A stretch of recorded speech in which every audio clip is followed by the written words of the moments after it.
pàbà olódodo ni.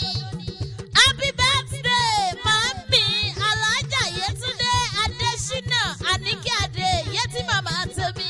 Aláṣẹ àti olùdarí iléeṣẹ́ Al-Islamiyya Traveling and Tours. Congratulations Alájà mi màámi tó dúró re obìnrin takuntakun tí fojú àárọ̀ rẹ̀ ṣiṣẹ́. Abíyamọ gbọ̀dá gbọ̀rọ̀gbọ̀rọ̀ tí dúró gbọ̀n lẹ́yìn ọmọ mo kí ọ. Alájà mi mọ́jọ́ wù rẹ̀ débi pẹ́tẹ́mi gan bá tún bọ̀. Alájà Yétúndé lèmi gan mọ̀ jẹ́. Ó kú àṣeyẹ òní nítorí pé gbogbo ọjọ́ kìíní oṣù kẹjọ ọdọọdún lọ́jọ́ tá a bí ọ sáyé màámi ipò kìíní tó wà àwọn òní dìrù. Ìmọ̀ tá ò sì ní jalè olórí gbogbo ògbìyànjú ọ̀tá lórí ayé rẹ̀ àtàwọn ọmọ rẹ̀ màámi òfo ni ó já sí.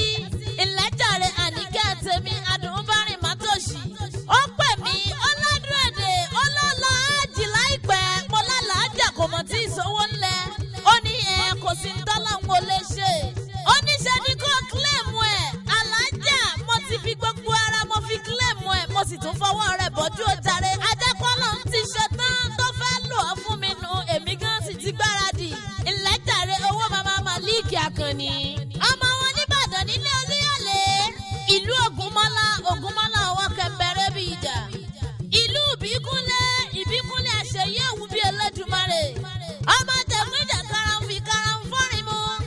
Wọ́n ní ọmọ jà ń lu bàbá yín lọ́jọ́ kìíní àná. Àfìgbà tán ja gbogbo aládùúgbò lógún. Nítorí ipá wọn la gbọ́ sásá ogun mọ́sà, àwọn la gbọ́ yáyá ogun mọ́yà. Àti pé wọ́n ní ìran bàbá yín bá ní sọ̀rẹ́ ìmúni lọ sójú ogun. Wọ́n sì tún nílùú bàbá yín ló lè gbé ń jàre olóhùn nítorí bá ṣe gbára alẹ́ náà ń gbára oko. Wọ́n lára ẹlẹ́ lọ́mi títarú tọmọ láyìnbó mú. Bá ṣe dìrẹ́ lomi abumubuwẹ̀ nílùú bàbá yín.